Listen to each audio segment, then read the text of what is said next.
What's up, everybody? Today is February 1st. We are currently in Newport right now. I had to go out of town. I had an engagement shoot. Maternity shoot yesterday and a football game today. I actually really got lucky because a client booked me for the football game, but I didn't realize the football game was so far away. So I'm out here for a client who wanted me to shoot their son's football game. However, I was worried about, oh man, I gotta secure this job. I'm not gonna charge too high because I kind of need it right now. And so I didn't charge them like a crazy rate. I just charged them like a fair amount to come out and shoot. However, I did not account for like the drive and staying. I probably should have added a couple extra dollars to cover a room. But in my head, I was like, man, it was maybe a little bit out of desperation. I don't want to use the word desperation, but we were just trying to make sure to close the deal. Some money is better than no money. But I didn't account for that. And I probably could have stayed at somebody's crib in Long Beach. I know I could have stayed at cribs in Long Beach. I know I could have.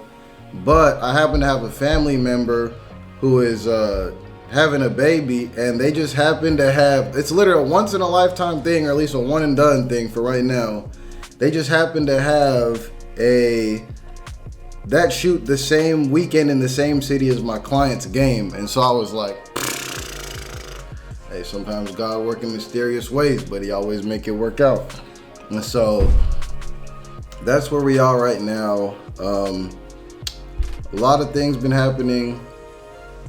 What I want to talk about today is not being a stumbling block for others, both in leadership and, not in someone that might not be a leader, an everyday person. And so recently I had a couple situations where I could have really acted out of like rage and wrath, but I chose not to because, first of all, you could end up in jail. Honestly, I'd ended up in jail. It was a crazy idea.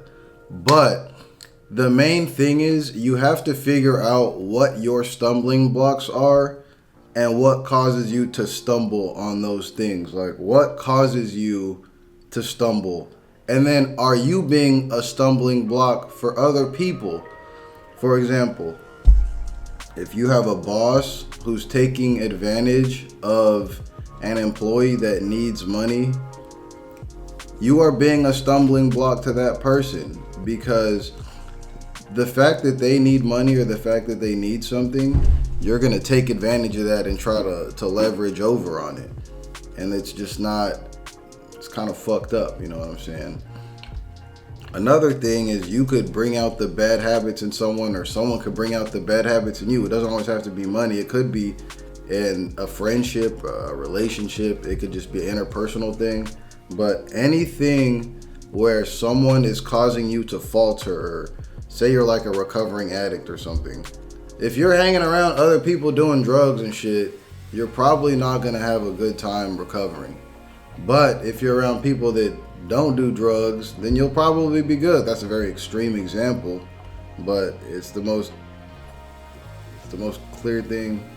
That's a very extreme example, but I feel like it's a very easy example to grasp. And so, don't be a stumbling block. Don't cause other people to stumble. It's in every religious text, I'm pretty sure. Don't cause other people problems, and you don't cause problems to other people. Like, don't put people in a position to fail, or don't put people in a position to where they're gonna disappoint you or mess your shit up. So everything is like discernment. Everything is just having the right people around you. I feel like as this whole thing has gone around, the common thing is just surrounding yourself with the right people. And sometimes we surround ourselves with people we think we could trust. Sometimes we are our own stumbling block, and there are things that we need to look inside for us. Like, sometimes we went into something with an expectation and we didn't get that, but that expectation didn't come from a place of goodness. And so, always do things out of the goodness. Like, try to operate out of Like, what was your initial intention? Are your intentions pure or are they not? It's either good or bad. Did you have good intentions here? Did you have bad intentions? And so, yeah, don't be a stumbling block for people. Have good intentions. Do the right thing. The football game went good. We came up one game short. We lost the championship game. But, oh my goodness, preventative maintenance.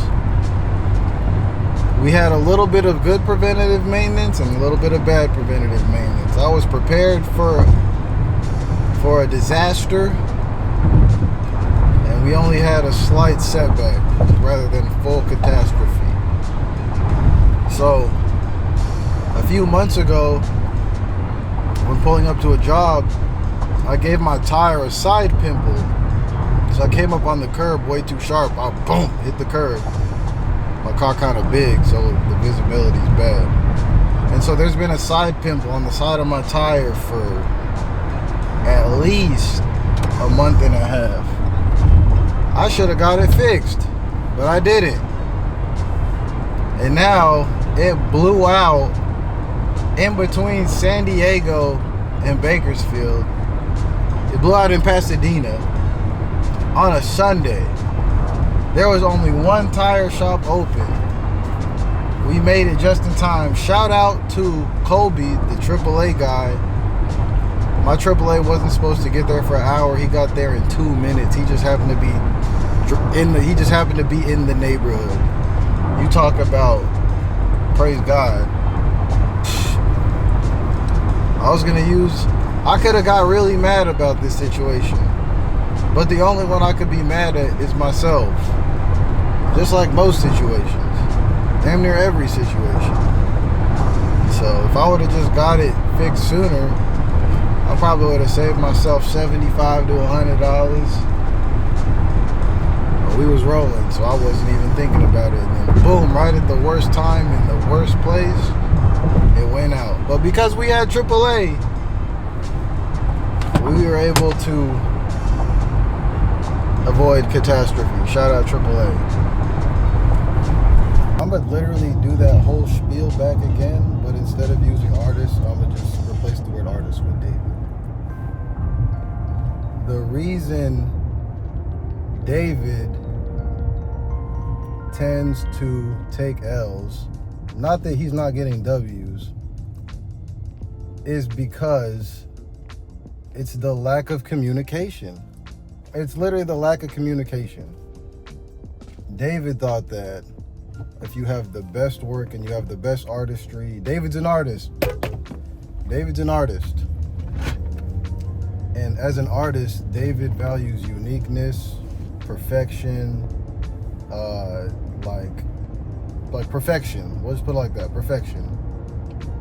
And so David, the artist's standards are sometimes so impossibly high that they're literally like failure is the only option because the standards are so ridiculously high. And so in realizing that the best product or the best thing is gonna be it's gonna be the thing that wins. Like, no, it's the person that communicates. It's just like sports. You can have a great athlete, but if you don't have someone that's communicating on the court or on the field, it doesn't matter. You gotta be communicating. Fuck, man. And my communicating sucks. My in-person, real-time communication is good, but my long-term communication is piss poor. Like, sometimes the way I look at stuff is once it's done, and then, all right, it's done. Next thing. But then it's like, no, you need to continually, you gotta be checking in. Oh, man, communication. It's crazy because I have a communications degree. I got a degree in communications. And look at me, failing to communicate. This is why communication is such a broad spectrum. communicate in so many different ways. You communicate with your actions, you communicate with your words.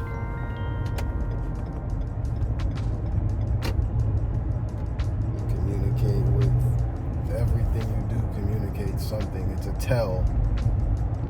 In fighting, you got tells. In sports, you got tells. All of us have tells. There's things that we do before we're about to make certain decisions, and there's things that we do before, like there's signs, as they say. There's tells, there's signs. And when you see the signs, you be like, oh, here we go. Here we go. Whether it's good or bad. Some of the downfalls of David the Artist is sometimes David the Artist be way too into David the Artist rather than the world around David the Artist. And that's what it is. Sometimes artists, this goes back to the artist thing, artists will make themselves the center of the entire world. And you cannot make yourself the center of the entire world. And it's like you be thinking like, oh, it's this, it's that. No, you cannot make yourself the center of the entire world, man. You can't do it. The next step to professionality and growth is I have to make a reel so I can start going out and shooting projects for agencies and stuff. Like truly put a reel together with good footage, corporate stuff, getting out and shooting so I can get the event. I can get bigger events. I can shoot bigger projects or be a part of crews. Oh, this is another ugly one. Something that I've never wanted to put effort into because of the fear of rejection is job applications. Oh my God. I feel like my whole life, getting a job I've never gotten a job the traditional way. Ever. In my 30 years of life, I've never went on a website or went somewhere, filled out an application, went through an interview process. I've never done any of this. I would always just go talk to people and get money, or just I would just, hold on, let me give some preface to this. My dad is a contractor, so in my head, I've always been around business owners and people that own businesses and do their own thing. And I would just work and get jobs through knowing people. It's not what you know, it's who you know, through knowing people. And so rather than going out and I never knew who owned these companies. I don't know who owns Home Depot. I applied at Home Depot. I don't know who owns Lowe's. I applied at every single hardware store. A few, I think I applied to a couple fast food places. Never got a call back. I did get to Home Depot. I did get some interviews at Home Depot. However, it's so crazy. I was 18. I'd only smoked once at that point with my cousins. It's Thanksgiving. I think I might have popped on the test. Either way, if that's the reason why I've never gotten a job, hey, so be it. But I've literally never had a traditional job. I have had more traditional regular jobs, but I never interviewed for the jobs. I just got hired on the spot because I knew someone for the jobs. And this goes back to it's not even who you know or what you know, it's who you know. I've literally it's never happened. I've had jobs. I for sure had jobs before. But every job was because I knew somebody. And I was plugged in because of their needs and my particular skill set. It just aligned and it worked out. And so, whatever lessons in that,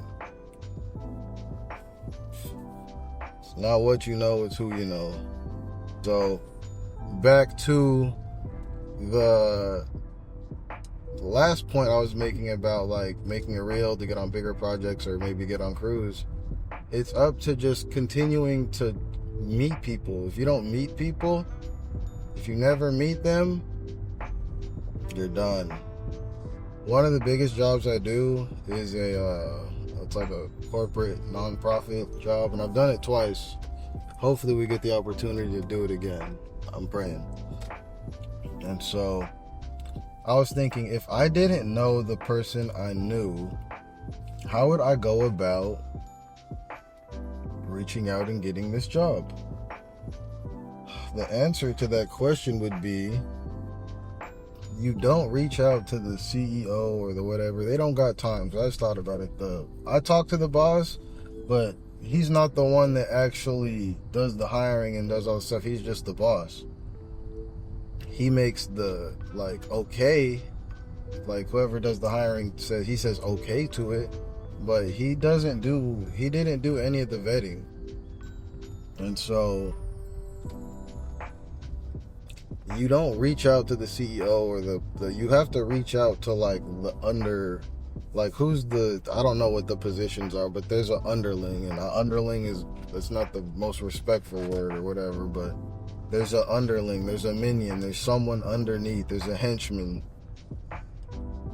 that's handling that stuff. And so how do you get to meet the henchman? Or how do you get to building relationships, building a web, building a network,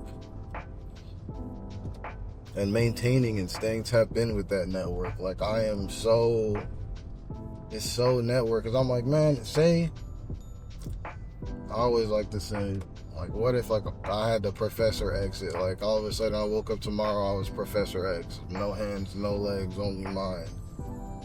If you're able to network, you don't need to lift a finger, because you're the one making the connection. You don't have to dunk the ball all the time. You don't have to be the one to shoot the shot, but you could just boop, boop, boop, shoot the shot.